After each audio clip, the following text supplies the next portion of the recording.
I know that many of the businesses that are here are sole proprietors or they're relatively small businesses. So I'm going to share with you the essence of leadership in two areas. Number one, from an organizational, operational standpoint. If you have employees, you have partners, you have people that you work with on a regular basis, and I'll share with you some of the mistakes that I think that I've come across and are probably the most common and most profound mistakes that people make from a leadership standpoint. The second way I'm going to share it with you is in terms of leadership to your market, leadership with your clients, leadership to your prospects, and potentially to people that might have been doing business with you in the past, perhaps how you can lead them back into becoming an active client again. Then we'll get into the networking exercise, which is going to be very interactive. Then we're going to talk a little bit about negotiation, persuasion, and communication. Now, I don't care what you do in business, I don't care what you do in life, unless you're a hermit who lives in a cave in the Himalayas somewhere and you never interact with anyone, you need to have some ability to negotiate, to persuade, and ideally communicate. And even if you're the hermit in the mountain in the Himalayas, you probably communicate with yourself at some point in time. Or you communicate with the trees or the rocks or the squirrels or the birds or whatever happens to be there. Yeah, and communication, when we cover that section, is very important because you communicate, with your wife, your husband, your family, your friends. It affects every area of your life, and that's one thing that we find that with most millionaires and entrepreneurs, they've mastered the art of being able to communicate at a whole new level, which makes it easier for them to negotiate and to get the things that they want out of life. So we're going to give you some really valuable strategies on how to do that. Okay. So. Then we're going to talk about consultative selling. Who in the room has heard of the term consultative selling in the past? Okay, about 20%. I will tell you that in a business, and it doesn't matter if you're an online business or if you're a traditional brick and mortar business, assuming that you have to have some selling activity, where you have to reach out and grab someone's attention and you have to take that attention and turn it into action. Consultative selling or relation-based selling is one of the most profound things that you can do, not just for your sales force, but for yourself and for your organization, because it really changes the dynamic in terms of how you relate to your marketplace and how you relate to your clients and your customers. But also, in many cases, a lot of things that I'll share with you can be applied to the relationships that you have in your business, the relationships you have in your life. Actually, can I say a show of hands? Who's actually in an internet-based business that they sell on the internet? Okay, quite a lot of you.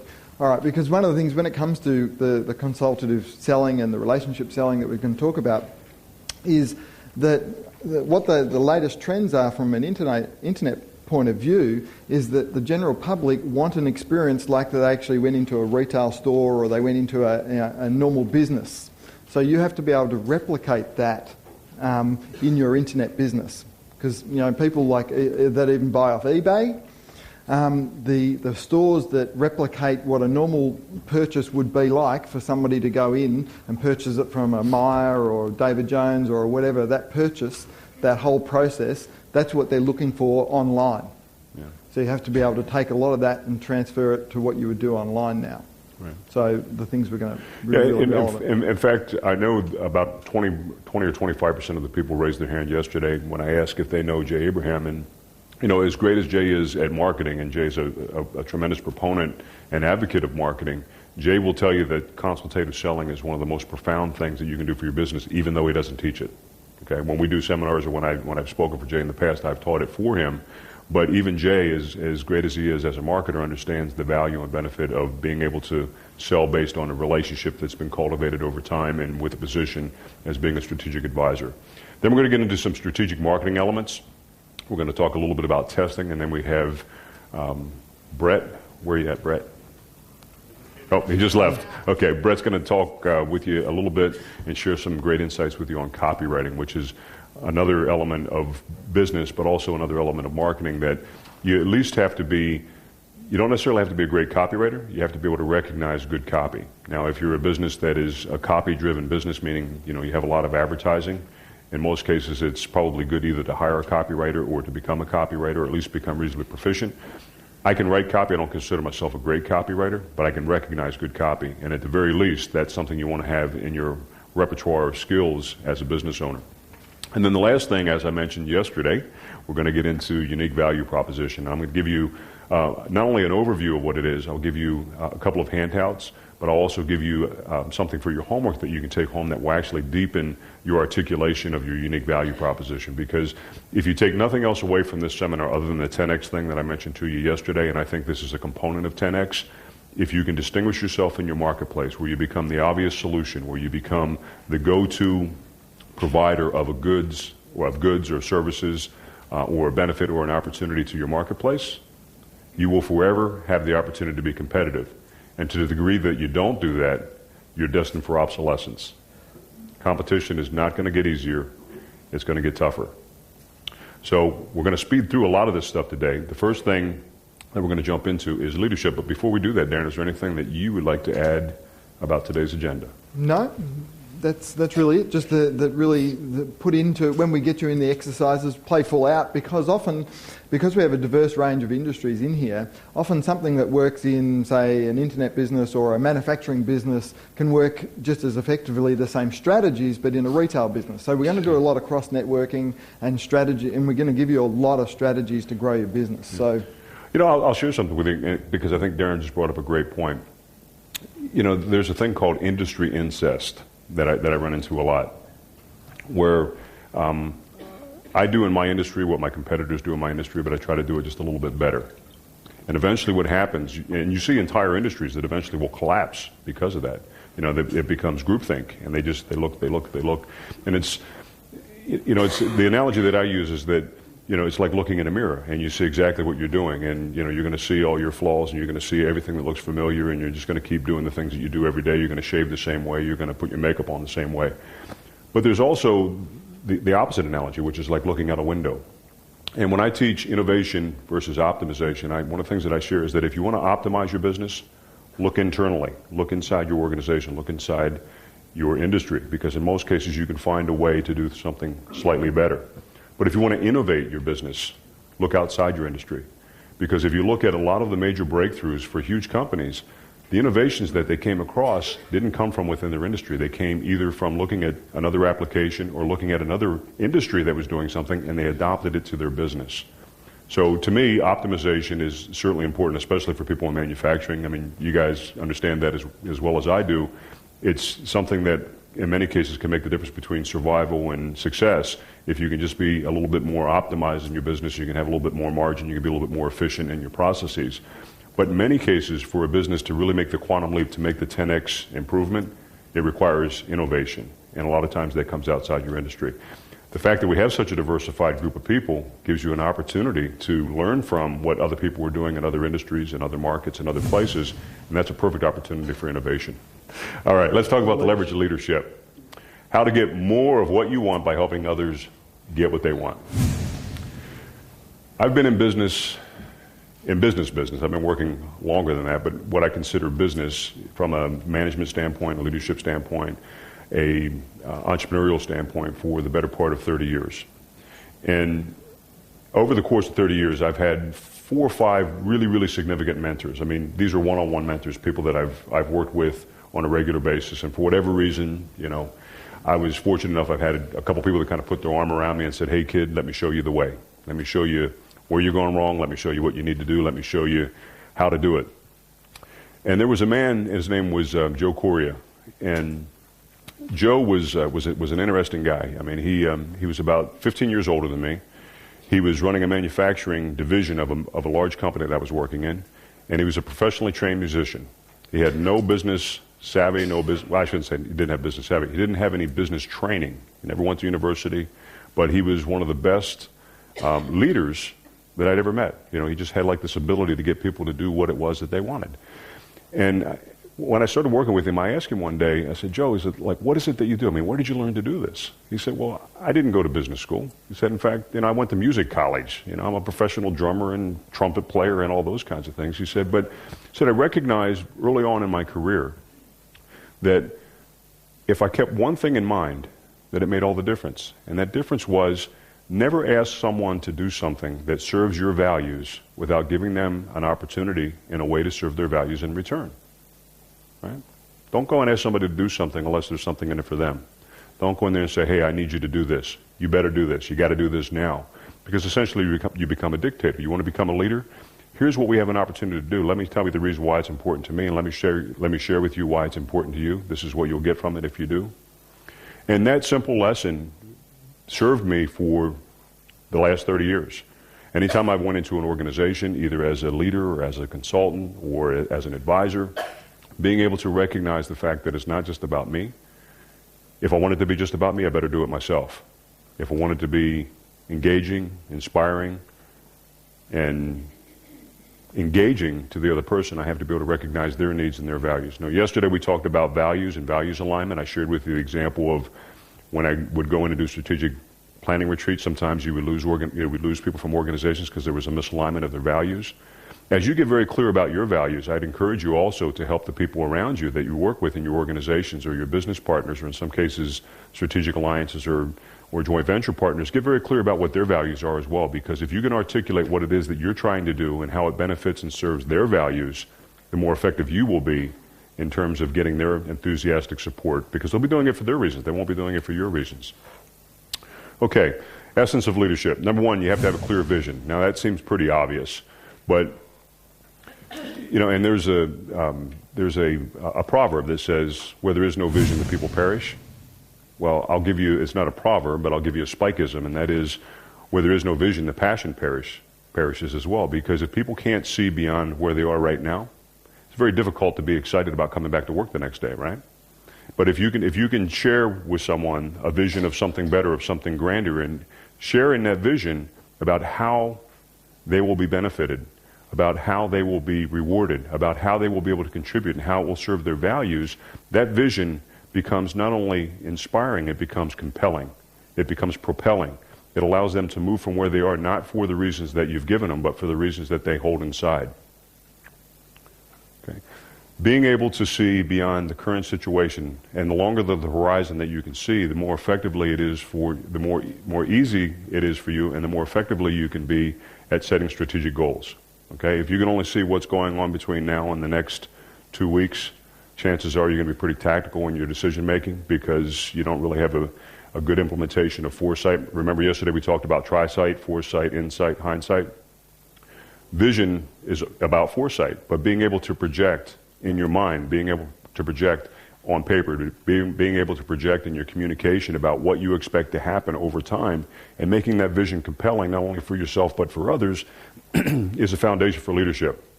Aligned values, I already mentioned. Being able to tell someone that if we accomplish this, this is how it serves you and serves your values. Yesterday I shared with you a little bit about when I would do sales trainings. And this isn't a unique technique to me, but one of the things that I would do when I would go into a sales organization, I would take the sales team and we would go lock ourselves in a room with a stack of magazines, literally boxes of magazines, and we'd take out a big piece of paperboard, and I would have them go through and think about all of the things that they wanted in their life. What things they wanted to attain, what things were important to them. Sometimes people would put pictures of families or vacation destinations or cars or watches or all those different things. And we'd spend a half a day just kind of going through magazines, cutting out pieces of paper and picture and words and things that had meaning to the individual person, and they would create their little vision board or dream board, lots of terms for it. And what I would have them do is that I would have them hang that in their work area. And after everyone completed their vision board or their dream board, I would ask them, okay, how about sharing that with the rest of the sales team? And they would talk about, well, this means, my family, and I want to have more time with my family. And this person says, well, this is a gold Rolex and a big boat, and I've always wanted to have a boat, and I want to have enough money that I can buy an expensive watch. And somebody else had a Mercedes or a BMW. Someone else would have, an image of a religious icon because they wanted to be more spiritual. But as they were explaining that, I would pay attention to what was most important to them and what those images meant. And when I would go down on a Monday morning when people were coming in after a long weekend, maybe in some cases a little rough around the edges, I'd say, how are you coming on that BMW? Right? Because I knew what was important to them. And I would say, if you make those calls today, chances are you're going to make a little bit more money. And if you make a little bit more money, you're going to get a little closer to that BMW. Now, someone else I would go to and I would say, how are you coming along with spending time with your family? Well, you know what? If you stop hanging out the coffee machine and get back on the phone, maybe you can get out of here a little bit early. You have more time to spend with your family. But also when it came to rewarding people, I could go and I would say, you know what? Here's an opportunity for you to take your family out, here's a gift certificate, I appreciate you working so hard. Or if we were giving out incentives, I knew what incentives appealed to which people in the best way. So it was much easier for me to go to that organization and go to the sales manager and take the sales manager over with me, and we could sit down with the salespeople and we could go around the room. And as people were reporting their numbers, we could see if their activities were in alignment with their goals and if their actions were in alignment with the things that were most important to them. And if they weren't, it was very easy to get them back on track because we were able to tie it to what was important to them, not just what was important to us, me as the consultant or the sales manager as the leader of that team. Shared interest, being able to give people a stake in something that you're doing. Now, this doesn't mean just in an organization. It's great if you can have gain sharing, or you can have incentive-based pay, or if you can have profit sharing, or you can have all those kinds of things, and that's wonderful in an organization. But if you give them a shared interest in an enterprise, if we get this done in this period of time, there's something in it for you, whether it be a bonus, whether it be time off, whether it be something else. But in addition to that, you can do it with your clients, right? If you're marketing to people online, right? A shared interest. It could be creating an organization. It could be creating a social network, creating a community, right? A community has shared interest. And if you look at marketing online, and a lot of the trends that you'll see and a lot of the effective groups that are out there aren't just about me telling you, it's about us having a dialogue. It's about us having a shared interest as a community and being able to share the insights and the experiences and the wisdom and all the things that we have as a group. Now, I may be the founder of that group and I may be the gateway to that group, but in many cases, the shared interest of the group is going to outweigh the impact of what I could do is just someone who just tells and tells and tells as I sell. So it's an opportunity for leadership for your market. Clear roles, responsibilities, and the opportunity. Obviously, if you have people in your organization, if they don't know what they're supposed to be doing and what their responsibilities are, it's very difficult to hold them accountable. And if they don't know what the opportunity is, it's very difficult for them to understand the reason why.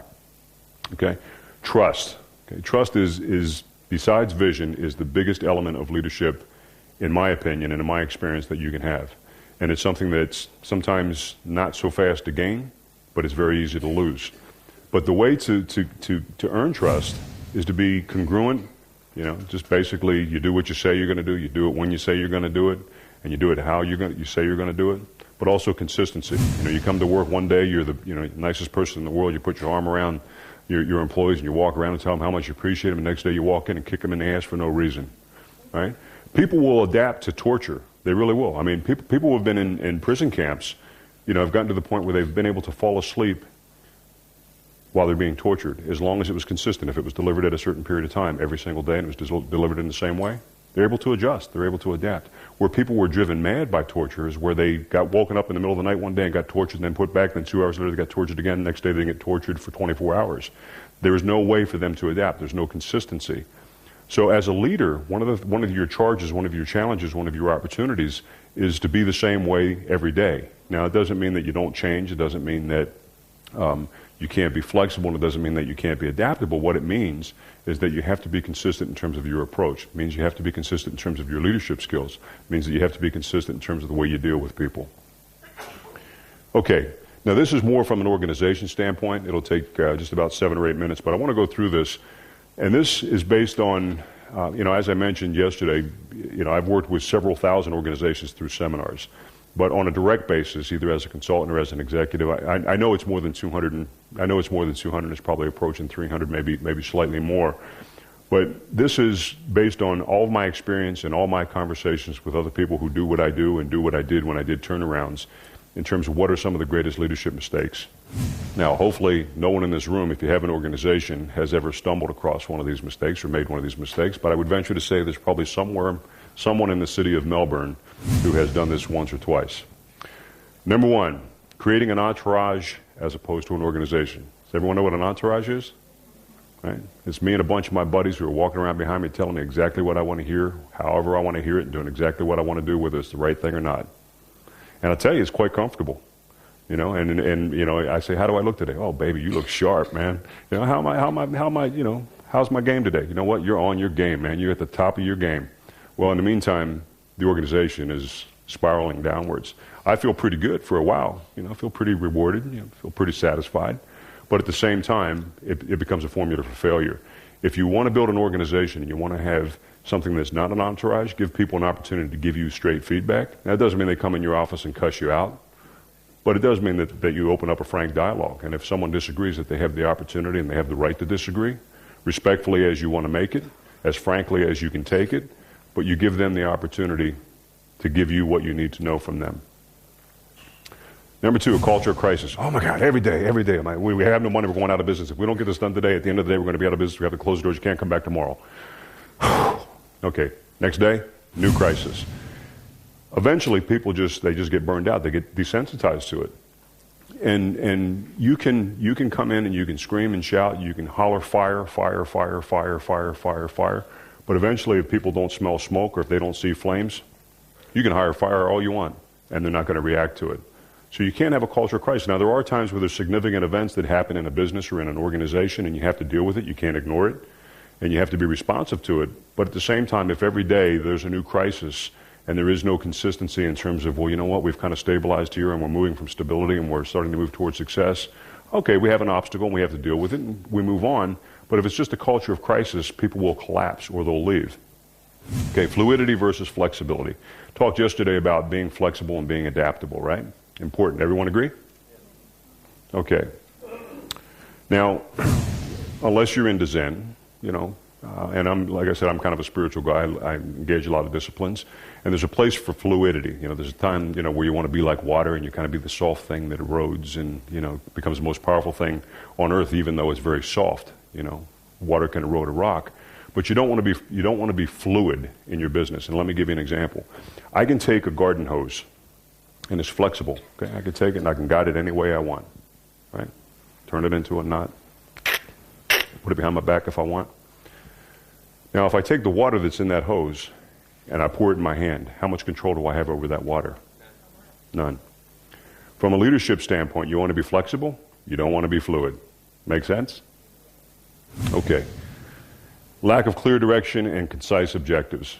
Okay? We have no idea where we're going, we have no idea what we're doing, we don't even know how we measure our progress, but I want you to work really, really hard at it. Inspiring, yes? Gets me up every morning, baby. Okay, fear-based. If you don't do this right now, I'm going to fire you on the spot. 2 hours later. If you don't do this right now, I'm going to fire you on the spot. A culture of fear, you know, fear is a great short-term motivator. Someone comes up, I used the Rambo test yesterday, right? Put a gun to my head, tell me dance naked in the street. Even if I say I can't, chances are I might be inclined to try. At the same time, if every time someone needed me to do something, they put a gun to my head, and I knew that they weren't going to pull a trigger, eventually I become desensitized to it. Fear is a great short-term motivator. It's not a great long-term motivator because people either collapse under the pressure, or they'll leave, or they just don't care anymore. Okay, management through hindsight. I did talk about TriSight yesterday, and I did say that hindsight is important. Hindsight is important because when you look back and you say, okay, knowing what I know now, I would do something different today because I have different insights from my hindsights, right? But you can't manage through hindsight. You can't go to someone and say, you woulda, coulda, shoulda. You know, I'm going to give you all the responsibility. This is going to be your project, and I want you to do it your way because I have complete faith and trust in your skill and your ability, your contribution and commitment to the team. And as soon as they bring it back, well, you know what? Here's how you should have did it. Here's what I would have done if I were you. Here's how you could have done it. That's not how you manage. That's not how you lead. How you lead, now that's not to say that if someone makes a mistake or something doesn't go according to plan that you can't sit down and say, okay, let's go through this and see if there's an opportunity for us to do it better the next time. Okay? That's insight. That's managing through insight. It's not managing through hindsight. Okay? Unwillingness to confront the current reality. Okay? We're running out of cash. When I used to get called into companies for turnarounds, I shared this with you yesterday, that in many cases, you know, I would get a call because someone referred me to a small business. Now, most of the businesses that I worked with were 100 employees or less, and some of them were very, very small businesses. But most of the time when they called me, it was because they couldn't make payroll within the next 30 days. Okay, so it was a culture of crisis. I mean, at that point, you had to deal with the crisis or the company wasn't going to survive. But at the same time, those things didn't happen overnight. They happened over time. But because people were either unable or unwilling to confront what was in front of them, They kept putting it off. Oh yeah, everything's going to be okay. It's all right. I'll deal with it tomorrow, next day. Eventually it reaches a point of crisis, and it gets to the point where they can't deal with it anymore, so they have to do something. And if you think about it, this program's called the 10-day turnaround, and I shared with you yesterday the distinctions between the traditional turnarounds and the crisis management versus being able to turn around anything that you want in your life and your business because you desire to, not because you have to, because you can do it now, not because it's necessarily something that you won't survive as a business owner if you don't do today.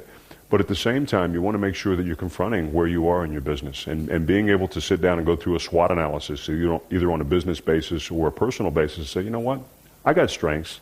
And it's not being arrogant, it's not being boastful to recognize the strengths of your organization or the strengths that you have as a person.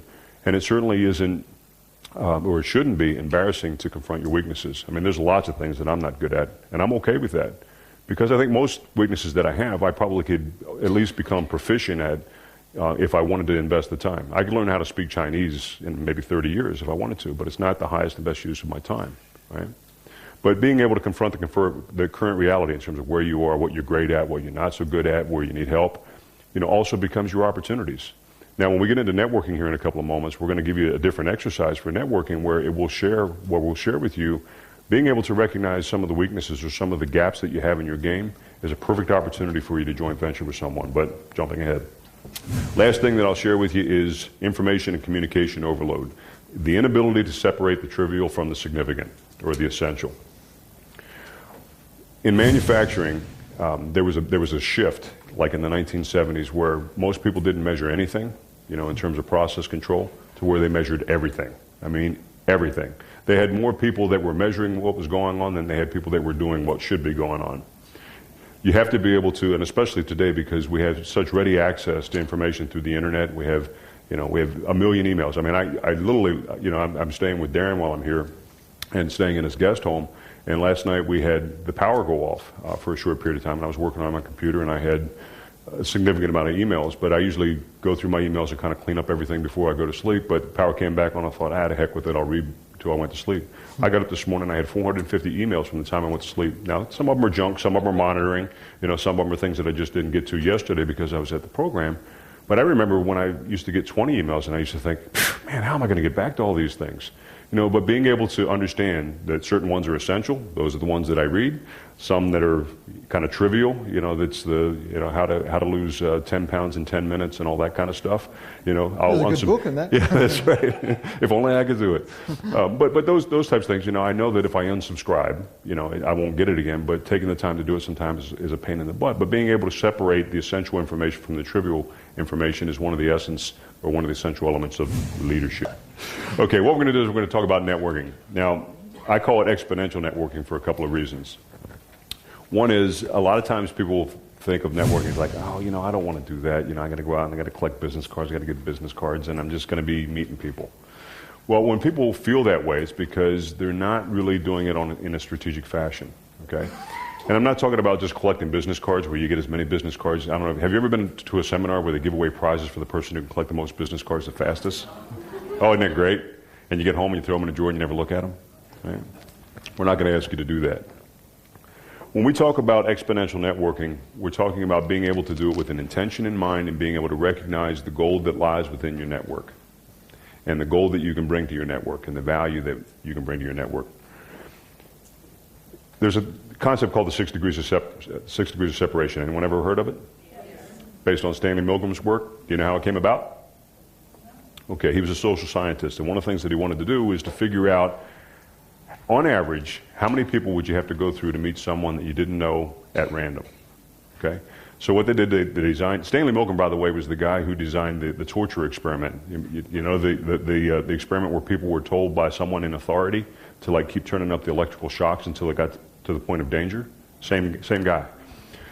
Anyway, what he did is that he said, okay, on average, how long will it take for someone in, say, Iowa to get a package to someone in the UK when they have no contact or no connection with that person? Took, on average, 6 people. This person will go to this person and say, who do you know, who may know somebody who... So eventually it became 6 Degrees of Separation. Became a movie and a play and all that kind of stuff. Common term, kind of overused at this point because, in my opinion, and I'm not a social scientist and I have no statistical validation of this, it's only my opinion, but I think it's about 3 degrees now. I mean, if you go to things like LinkedIn, right? If you have 1,000 contacts in LinkedIn, your second degree is going to be probably, 75 or 100,000. Your third degree is going to be over 1 million, right? I mean, think about how easy it is to reach somebody, right? If you went to your network and said, who knows so and so, who knows so and so. A friend of mine is a guy named Marshall Thurber, brilliant man. About a year ago, his wife developed a very serious form of cancer. I mean, basically, it was like she's got 6 weeks to live. I mean, and it was like no baloney, no BS. It was like, you know what, get your affairs in order, you're dying, honey. And Marshall went out to his network, and he's got a pretty significant network because he's a pretty influential guy, and he said, who is the best doctor, oncologist, when it comes to this form of cancer? Well, it turned out to be someone at Sloan Kettering University who was world-renowned, and they were like the go-to person.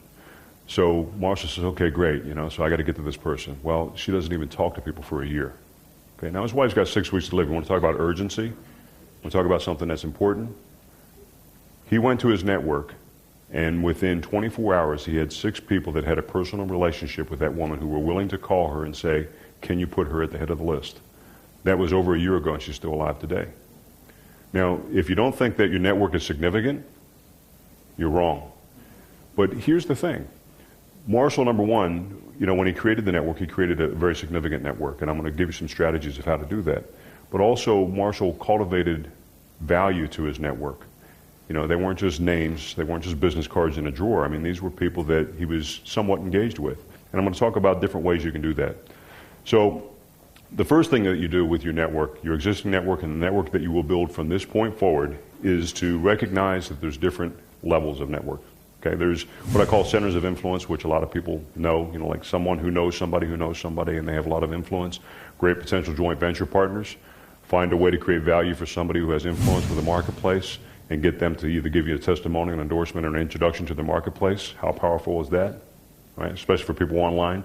Somebody who's got a great list, whether it be a newsletter list or a product list, and they have a lot of respect, they have a lot of influence, a lot of credibility, and ultimately they have willingness to introduce you to them. Right? That's a center of influence. That's a great person to have in your network. But the time to try to utilize that is not when you need something. It's when you can create value first. You create value in advance. That makes your relationship much more strategic and much more effective. Look for hubs and spokes. If you look at the fact that there's a hub with a lot of spokes, sometimes people don't have a lot of people in their group or don't have access to a lot of people, but they have access to a lot of influential people who have access to a lot of people. So sometimes when you take it and you expand it out, it's not just about sheer numbers. It's about having the significant relationships and the connections between people who have connections. Game changers. If Warren Buffett came up here today and started giving investment advice, and I put a sign out front, and I said that he was giving a free seminar, how many more people do you think would be in here? A lot, right?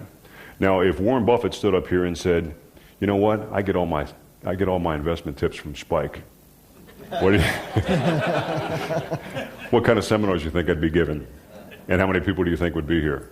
Right? So sometimes, you have a game changer that's in your network, and that person can make like all the difference, in your business or in your life or in a venture. So as you go through your network, don't just think, okay, these are names on a page. I have a lot of people in my network, and I have a lot of people in my contact masters, but I have, groups of people that I have little stars next to, little notes next to. I know their wife's name, their birthdays, their anniversaries, and all those kinds of things. Your core 100.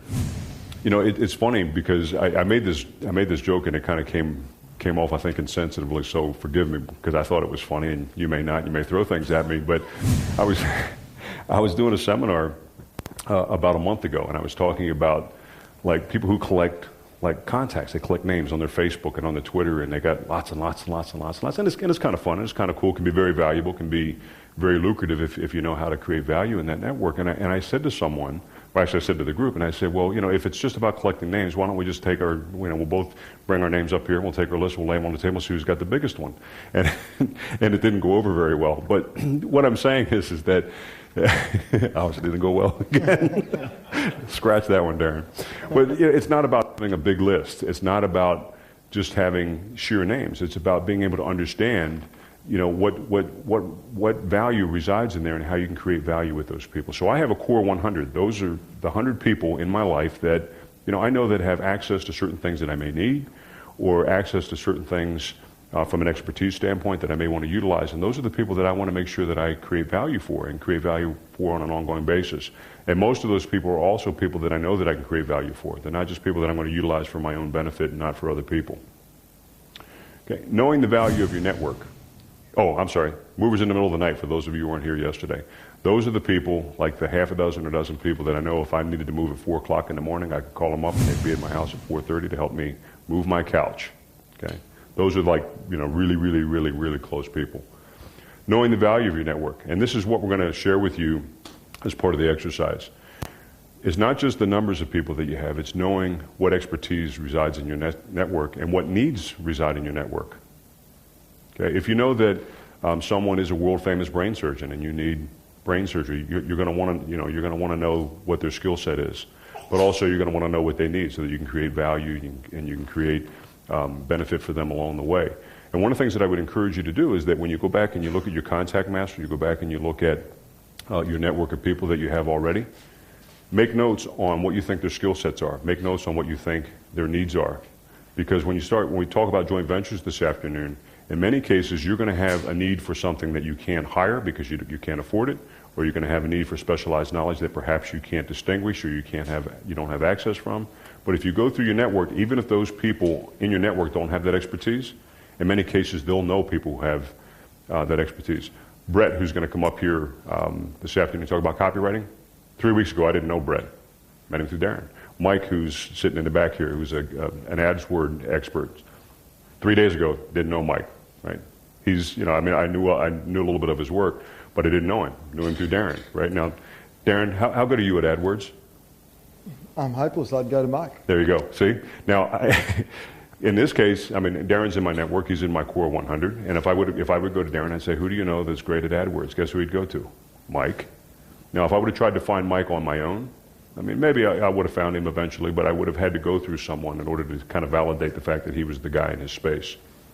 So, with that, Darren, why don't we give them a networking exercise, unless there's something more you would like to add on that? No, this is really, really valuable, because what I find is most people don't even understand their own value that you have. You're all here, you've probably had 30, 40 years worth of knowledge and things and contacts that you've made yourselves, and most riches often come from yourselves internally in making a list of what you know and your contacts and even yourself. I know with helping some authors become, get their books out there and market themselves, one of the hidden assets that they had, which they didn't relate to as a book, which I'm not sure if Gordon's here. Okay, good. Just stand up, Gordon, so people can see who you are. Gordon is actually a medical doctor. But he's also got a book out at the moment called Dr. House, The Prescription to Get Rid of the 9 to 5. Well, something close to that anyway. Why don't you tell us what it is? There's a mic right behind you. Okay. Hi, I'm Dr. Gordon Koo. Some of you might know me here. I basically replaced my income when I came across some strategies in real estate, which massively generates income out of real estate. That's replaced my income. I've published a book with Darren called Dr. House's Prescription to Escape the 9 to 5. And he's got all this publicity and a whole range of articles been written about him in property magazines and The Age and different Australian papers. But one of the things was when we first met was he didn't even see the value in his past career as a medical doctor. And we brought that to the forefront and been able to use that from a marketing perspective to put a whole different slant on his market positioning for his book, which all the media loved and took up. So, Yep. All right, so often you have lots of hidden assets within yourself, and that goes into what we're talking about now. And that's a game changer relationship, by the way. I would venture to say that made a pretty significant difference in your life and in your business. Yes. Yeah, a lot. Yeah. Game changer relationship. So in some cases it's not the most famous person in the world. It's a person who has the expertise that you need at the time in order to go from being maybe successful to being significant in your space.